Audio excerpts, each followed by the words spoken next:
Well, hey, Resonate, we are in the book of James, and we've been going through this summer and just really enjoying getting into this text. For us, the summertime is always one of our favorite times, and we got to take a vacation. And our vacation, we went down to Mexico, and one of the reasons we went down there is because Paige and I are celebrating 20 years of being married, and we went down there for a honeymoon. Actually, it was last year, but obviously COVID hit, we couldn't get down there. So we went back to the same place that we had our honeymoon for our 20-year anniversary. And we set this all up in March. And in March, when we were looking at places, we were trying to find, hey, what is the place that we just really want to be at? And one of the places that we were looking at, and they ended up going, had this picture. And in this picture, it's just this amazing Mexican beach with the white sand and the blue water. And we're like, yes, take us there now. Like what everybody says, right, in the Northwest in March. Like, I already want to be there. Can you bring summer as fast as possible?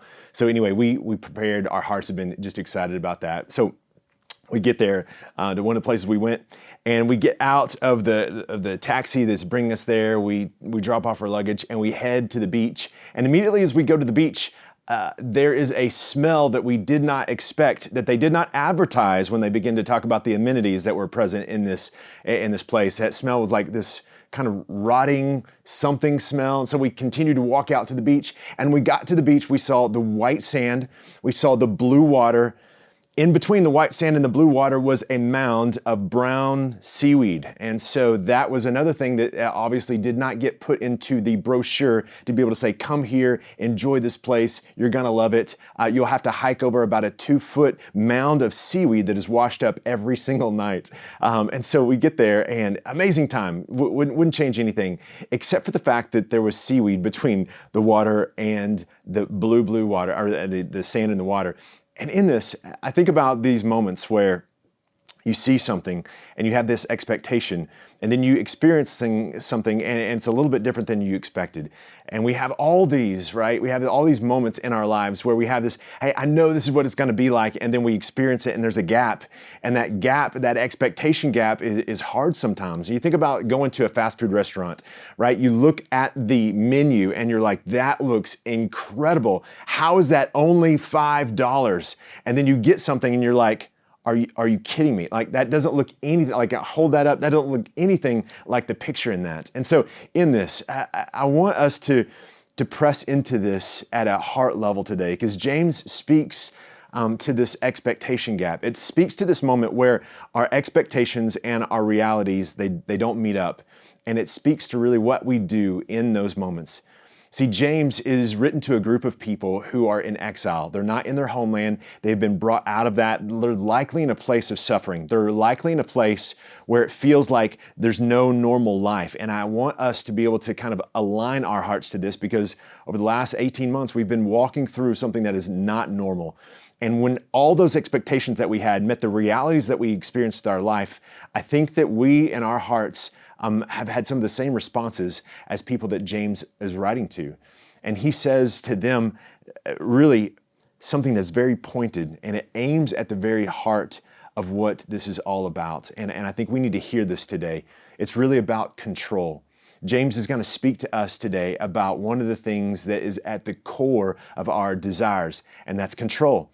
And I believe that you and I both have a sense and a desire for control. It's built into our lives. We just want control. I promise you, there's something in your life that you want control over. I think about this, and I think generally, man, I don't want to control all kinds of stuff. But then these things happen. Like I get into the car with my wife, and let's say she's driving, and all of a sudden something happens. Like, I feel like I'm a pretty chill dude, right? And then my wife starts driving, and then all of a sudden I like turn into this like robotic, like driver's ed teacher. Like everything she does is like, hey, let's do that a little bit differently. And I'm like, where's this coming from? Like, how am I this guy? And it's only with my wife. When I drive with my friends, I'm like, whatever. Even my 15-year-old son, who's now driving, I'm like, hey, he's got it. But somehow, somehow with my wife, I get to this place where it's just, I get into this control. Wherever she's at, she's nodding her head emphatically. What your thing, my thing, we all have these things that we have this desire for control. And whenever life presses on us, we want more control. This is the great temptation. So I want to get into this text. It's James 4, 13 through 17, and it's a massive, massive truth that I think is going to land in our lives in a significant way. It says this: "Come now, you who say, today or tomorrow we will go into such and such a town, and we will spend a year there and trade and make a profit. Yet you do not know what tomorrow will bring. What is your life? For you are a mist that appears for a little while and then vanishes. Instead, you ought to say, if the Lord wills, we will live and do this or that. As it is, you boast in your arrogance, and all such boasting is evil. So whoever knows the right thing to do and fails to do it, for him, this is sin." So this is this theme that James has of this idea of really the desire for God and the practicality of what it means for us to live towards Him. In other books of the Bible, there are places where we understand what it means to become a Christian. In James, really the clarity is how do we live as a Christian? And I want us just to press into this because this idea of control is at the very core of why we make some decisions and why some of those decisions are really destructive in our lives. And so for you and I, we have this desire, and what James is doing is he's shining a light into that desire. And you need to hear it, I need to hear it. We need to be reminded about this entire idea and what it means for us. And so let me give you some thoughts that are behind this, and then we'll kind of flesh these out. One is there's an illusion. The illusion is this: I can control the good and the bad things that happen to me. This is the illusion, right? We know this is an illusion because of the moments in our life that it's so clear that we cannot control the good and the bad things that happen to us. We can do some stuff to maximize, but we ultimately can't control, right? We're all that message, right? That phone call that could change our life. And if you've had those moments, right? You might have had that phone call, that message where you felt like completely out of control. Or you've had that moment where all the things that you've constructed, you feel like they're all just falling from your grasp. And these are those things that I think have to be reminded because we cling to the idea that we have control. And the moment we begin to recognize this is illusion, the moment we begin to get freedom from that. The next thing, here's the lie: I can do a better job than God at managing my life. So when it comes to this idea of control, here's what we begin to lean into. We begin to say, I want to grab this from God, because ultimately this is a trust thing. I believe that I can do a better job than God at managing my life. That somehow the way I can control my life, whatever I have under my domain of control, I can do this in a way that leads me to greater happiness than my Heavenly Father. So this is that lie. But it's pervasive. When you begin to press people into their decisions, ultimately they begin to say, I just don't believe that God's way is better. I actually just don't believe that I'm going to be happier choosing this person, choosing this decision, and whatever it is. But it's based upon this lie: I can do better at God or at my life than God can. Here's the false assumption. And here's why I'm going to press on us just a little bit. The weight of my future is something I'm created to bear. The weight of my future is something I'm created to bear. So here's what I want to take and look at this truth and begin to pull it out and begin to help us recognize that one of the most significant stressors in our life is the infinite choices that we can make in our lives. And as we think about creating a life that we want to live in, we begin to say, I want to live in this life. I want to be able to have this kind of thing. I can see it on social. This is the life that I want to bear.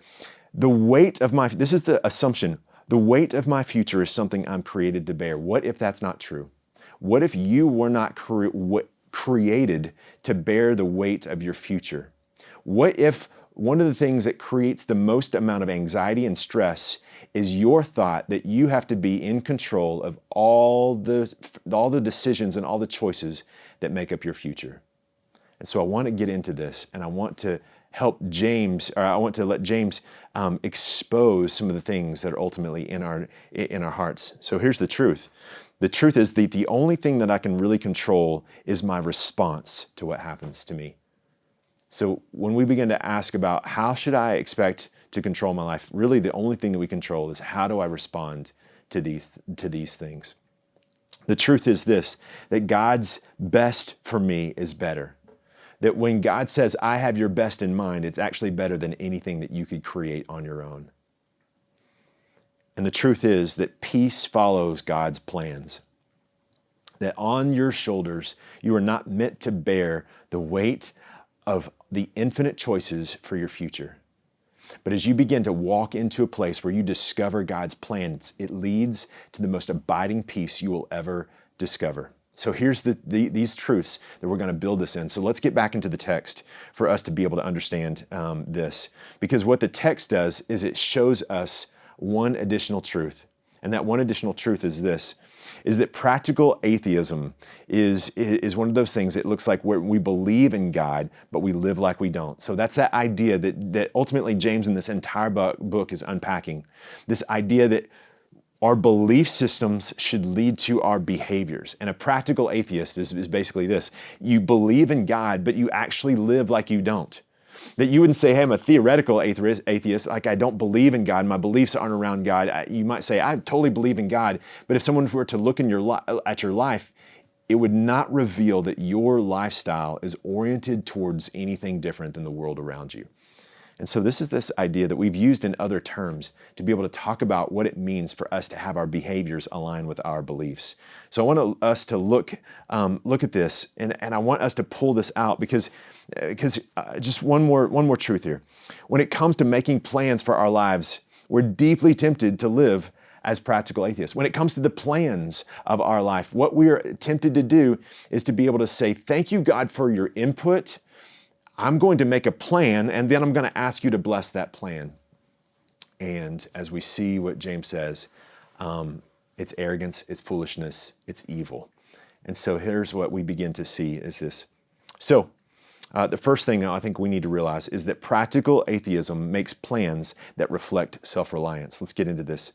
It says this, going back to it, come now, you who say today or tomorrow, we will go into such and such town and spend a year there and trade and make a profit. Yet you do not know what tomorrow will bring. So there's this sense that when it gets into the heart of why we want to control things, practical atheism, when we begin to say, this is what I believe, but this is what my behavior looks like, it always brings us into a place not of reliance upon God, but upon self-reliance. And so here's what we begin to see, is that this idea, right, this is so typical of us today. We would say, hey, I'm going to go and I'm going to do this thing. I'm going to go and I'm going to make these plans and I'm going to go into this place. I'm going to trade. I'm going to make a profit. This could be all over the place in terms of where we see our lives, where we see people talk about, hey, here's my future as a college student. I'm going to do this. I have it all set out and I'm going to be this kind of individual. And we have it all figured out. And he's not saying plans are bad, but underneath this is this reality that I'm going to be in control of my life, that I'm going to do this and that, and I have this whole thing figured out. And in this, what we begin to see is this underlying sense of us trying to live independent of God, us trying to live separated from the dependency upon Christ, where we begin to say, I just need to rely upon myself. Now, for you and I, one of the things that we have to understand is that we live in the most independent-oriented, self-oriented, autonomous, context that the world has ever seen. That all around you and all around me, the assumption is that the core thing that we should expect out of life is that we would be able to be independent and autonomous. And that is where we find happiness, is that the more we are isolated to be able to say, I can make my own decisions, I can form my own realities that lead me to achieve something, like this is just normal. And so we look at this and we probably would be able to say, hey, why is that such a bad thing? I don't even see the problem in this statement. And that's how oriented we are towards our own independence. And that's how normative it is for us to be able to say, I can create a life that finds security, and I can build a life and a veneer of security that will keep bad things away and will allow me to experience good things. That's just the way you think. That's just the way I think. And so when it comes to aligning our plans with God's plans, you and I, in this place, in this time, this is a particularly tricky thing for us to navigate. These lies are particularly embedded in our lives. And so we don't even recognize just how independent-minded we are. We don't recognize just how independent and autonomous we believe ourselves to be. And yet, as we look at this, we begin to see there's some arrogance in that. And I think that over the last couple of years, even the arrogance of this has been revealed. And we begin to see something that maybe we've never seen before, is just how fragile what we think our kingdoms really are. How fragile the things that we've built really are. And that should lead us not to be able to say, I'm going to build bigger things, I'm going to try harder, but for us to be able to recognize, actually, I might need to have a more humble posture to my life and a more God-centered posture to my life. And so here's what we see. This thing always works out in this way. Now, one of the things over the history of the church is we see over and over this whole idea of control is not a new thing. And this idea that how we prioritize our life and what we expect out of our life is not a new thing. And there's a saying that it goes like this: the blood of the martyrs is the seed of the church. Meaning this: whenever you see someone that basically has said, I will align my behaviors and my beliefs together, even in a context where I pay the ultimate price with my life, that is worth it.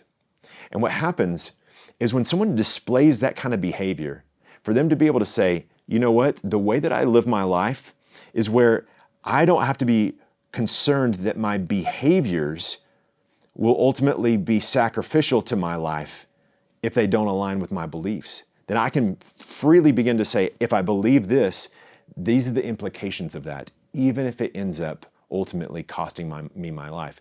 Now, most people over the course of the church would be able to say, here's what I believe until it has this cost. Man, I believe in God until I want to have this relationship with this girl, or until I have this, this sexual desire. And then I'm going to have this behavior that's not in alignment with this belief, right? Or I'm going to have a belief in God until it has this cost for me to be able to walk as someone sharing this good news to someone around me. And if I think that's awkward, I'm not going to do that behavior, and I'm misaligning with those beliefs.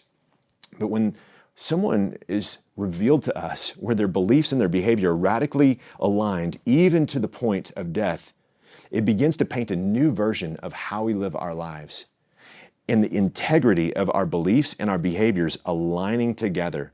And when those beliefs and behaviors align together, ultimately it doesn't create more self-reliance. It creates more God-reliance. And we don't live as practical atheists. We live as real sons and daughters of a holy, high God. So here's what we begin to see. It's not just that, but it's that practical atheism prioritizes earthly over eternal. It prioritizes earthly over eternal. Here's what it says. What is your life? For you are a mist that appears for a little time and then vanishes, right? Some really, really positive, encouraging news for you today is that what is your life? You're a mist that appears for a little while and then vanishes. Not many songs written about this, not many like top of the charts hits that begin to sing about how short your life is and temporarily how meaningless it might be in this broader context of the world. Not a lot of things that are on walls that begin to have like this mist and it points to this and says, this is you, gone really quickly. And so this might be something that seems like, hey, this is kind of hard to hear. This is kind of hard for us to take and stomach, but I want you to get how beautiful it is for us to understand the context that God has for us. that when we live our life and we understand that this life on earth is not all there is, this is not saying, hey, this is meaningless. It's saying that there's something that is even more meaningful. And if there's something more meaningful, how does that change your decisions? How does that change your priorities? If you were to say, okay, there's an opportunity for me to be able to prioritize the eternal over the earthly. And if I begin to recognize how significant that is, it might make some changes in my decisions. It might mean that I spend my time and my money differently. It might mean that when I think about this is what I'm focused on, and if I just make this happen, and I'm gonna spend all this time researching, pulling the triggers, all this effort into this, and I get to the end of it and realize that this is just something that's gonna stay in this earthly context, it begins to help us to prioritize what is most important. And I think about maybe an equivalent to this. And what came to my mind is gamers. So my apologies, gamers. If you're a gamer, I'm not trying to pick on you at all. You could do this with so many different things. There's so many different aspects in life that you could apply this same idea to. So my apologies, gamers. I love you guys. I don't fully understand that whole world, but I do deeply love you guys. Okay, so here's the idea. For some of you, maybe you're a gamer, right? And in this game, it's pretty immersive in how you begin to think about yourself in the game. And you play this game. And as you play this game, you develop these skills, you develop these resources. All of these things allow you to succeed. And even in some of these contexts, you could begin to be so immersed in this game that you even have this game identity. And as you begin to put effort into going further in the game, accomplishing things, having a purpose, getting to the end, all of these things that something is built for you to achieve, it begins to bring you into a place where you want to get back there, right? There's even an addiction that you could have towards that. And you could have a whole sense of who you are in that game. But for most of you, that world doesn't pay the bills. Now, my son has made it very clear that there's a certain group of people that they have done that and that pays bills, and he's told me about how much money they have made. I got that, okay? For the vast majority, right, that doesn't take and pay your rent. That doesn't help you to get an education. That doesn't help you to form, let's just be honest, good, healthy relationships. That doesn't help you to achieve some of these other goals. Like when you place that or when you turn that off or you get out of that app, right? You all of a sudden get extracted back from that world to the world that you live in. And in that world, the priorities are different. And the way you live is different. And there's these two different worlds. Now you can get into anything like that, right? You can get into any kind of hole and say, I'm somebody here, right? All of us might be really good in one little aspect, and here we are in this place. What I want to say is this, is that God is saying to us, or James is saying in this, your life is like a vapor. It's a little bit like that moment you're immersed into that video game, and that seems like it's very real. It seems like all these things could be very tangible, but then you begin to turn off the console and you get out and you realize there's something bigger. Now, we live in this world and we have hints to the other world.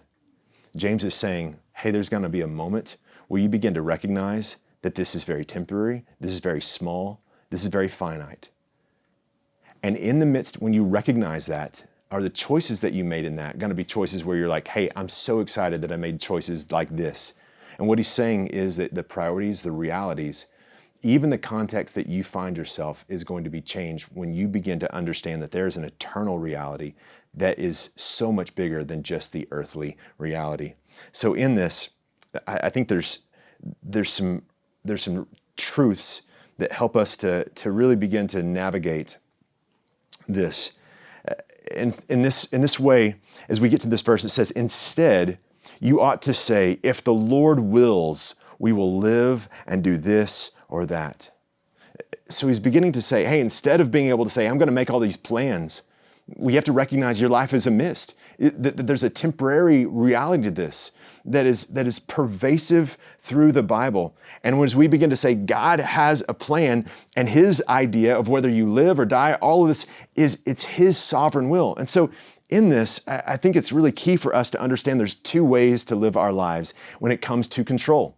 One is this idea that we would live our lives in the context of controlling these plans, that we are creating and working with our end in mind. This is the vast majority of the world around us. Everybody has their plans, they're trying to control their plans.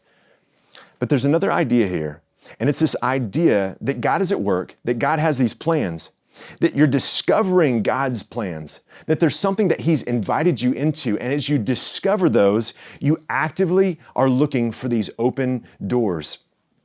And as we think about these two things, when you are controlling your plans, it ends up at one of two things.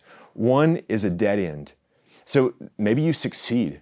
Maybe it is that you have plans and you thought this was good and you worked to what you thought was going to be good, that you created what you thought was a secure environment, that you ultimately created something that you thought was going to be just healthy and thriving, and you're going to have all this satisfaction and joy. But it comes for everybody that at some point they accumulate and they ask, to what end or why? And that's that dead end. The other thing is this, that might not be a dead end, but it might be the treadmill, that you're always trying to get there and you're always putting effort into it, but it seems like you can't arrive. Solomon, king of Israel, wisest man that ever lives, he has this thing that he does where he begins to write this book and is trying to help us to understand life. And the book is called Ecclesiastes. And in this, he begins to say, hey, there's all these things I've experienced, right? He had all these wives and all these concubines, lots of sex, lots of money, lots of power, has all this stuff, lots of achievements, the wisest man that ever lived. And he keeps saying, hey, but it's meaningless, all meaningless. And then he comes to the end of the book and he begins to give us the idea that everything is meaningless under the sun. So what do? We fear God and follow His ways, right? So it begins to help us to go back to this reality that all throughout the Bible, this is what happens. Just think about the stories of the Bible. This is the narrative that is happening over and over. Think about Abraham and Isaac. Okay, so Abraham gets his son, miraculous, right? And then God says, I need you to kill him. And he's like, what's this? This is crazy. So he fights with God at first. And ultimately, he submits to God's plans. He discovers God's plans, and it's a miracle again. We begin to see Moses and Pharaoh, and Moses like, I don't think that your plans are right, but he discovers God's plans, and it leads them ultimately to the promised land. We think about Paul having his plans. He has, this is where I'm going to go. And then I discover God's plans, and it opens up these new doors to this. We think about Gideon, and we think about how, like, these are my plans to be able to defeat the Midianites. And then he discovers God's plan. And all of a sudden, something bigger than him, something you have more confidence in. You think about David and Goliath. You think about this whole idea that the Israelites, when they saw this obvious miracle of God's plan being played out, it gave them so much confidence. You think about Jesus in the garden. He says, okay, these are my plans, God, but ultimately I'm going to discover your plans. Not my will, but your will be done. And in this, over and over and over, what we see is that there's this two sets of plans. It's our plans, it's God's plans. And over, we begin to see God open up the door for us to be able to discover His plans for our life. And I want you to get that over and over, when you get to a place of discovery, this is a beautiful thing. This is an amazing thing. This is a freeing thing. This is a peaceful thing. In the course of Resonate Church, what we've done is we've not tried to control our plans, but along the way, every good thing that has happened in Resonate Church has been because we discovered God's plans. And let me press this even further. In my life, I've had a lot of plans. And every single time I discover God's plan, what that has done is that's opened a door to a life that is better than I could have expected and much better than I could have planned. And every single time, what that does is it's given me immense amount of peace. So we moved our family and we helped start something that we didn't understand, and we've continued to see God open doors. And sometimes people ask me, hey, do you ever get concerned about about our church and what we're doing. And to be honest, we discovered God's plan. It's God's church. It's God's scenario. We're living our lives obedient to what He's called us to do. So there's not a whole lot of second guessing. There's not a whole lot of anxiety, because we've lived in simple obedience towards this. To be able to say, and I've messed up this plenty of times, so there's lots of arrogance, but in those moments that I've gotten it right, I've been able to say, my shoulders don't have to bear the weight of my future. That I don't have to live with the idea that this is all on me. And this is the gift that you get to give through Jesus Christ. That when He invites you through His death on the cross and through His resurrection into a relationship with Him, this is the good news of the gospel, that you get the sovereignty, you get the relationship with God, you get what you've been created to be, a child of God. For you to be able to say, in my sinfulness, I've rejected you. Because of your sacrifice on the cross, I accept you, and understand that you accept me on that way as well. And in that, what we get is the ability to say, God has plans for our lives. We don't have to live into those. And so what James is saying is, don't be those people who've said, I'm a child of God. God has plans for my life. And yet I'm going to reject those, and I'm going to make my own plans because I think I can control my life, or I think I can do a better job than God in our life. Do not be people who try to do it on their own and end up with the weightiness of anxiety and worry. Instead, live in the peace about being able to say, God, I'm opening my hand. I'm going to release control to you, and I'm going to let you form my future. So this last part, as it is, you boast about your arrogance, and all such boasting is evil. I want us to get, this is not just unwise, this is evil, because we play God. So whoever knows the right thing to do and fails to do it, for him, this is sin. So if you're a follower of Christ, my encouragement to all of us would be for us to be able to say, let's open our hands to the things that we're trying to control, and to be able to find God in those moments. So here's two last questions. Where do I need to release control? What's that thing? And we all have it. Don't think, I can't think of anything. I keep thinking, we all have this. Where do I need to release control? Where is it that I think, hey God, actually I got this, I don't need you? And where's my next step to discover God's plan in my life? As you begin to think about this next week, would you take and just simply say, I'm going to set aside time to be able to say, God, I want to discover. I want to be on this adventure with you. I want you to be king, and I want you to be Lord. And I want to experience the peace and the confidence that comes from knowing that you have a plan, that you're doing this plan, and it's not just up to me. So let's release control. Let's take and continually press ourselves to be able to say, I just want to live in obedience. And may we be people that are looking for God's plans. And my deep desire is for you to live the most exciting, adventurous life as you live in confidence, figuring out what God's next step is for your life.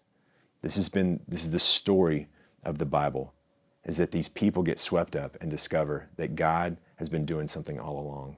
And I want you to discover that God, even this week. Let me pray for us. God, will you come near? Will you show us the folly of our plans? Will you show us how insignificant our capacity to change our life really is? Will you show us the arrogance of us trying to be able to believe that our lives are bigger than they actually are? And instead, Lord, may we embrace the truth that it's really our response, and it's really our open-handed realities towards your will and your plans that will change us and give us what we desire. We ask this in your holy name. Amen. We love you guys. We'll see you.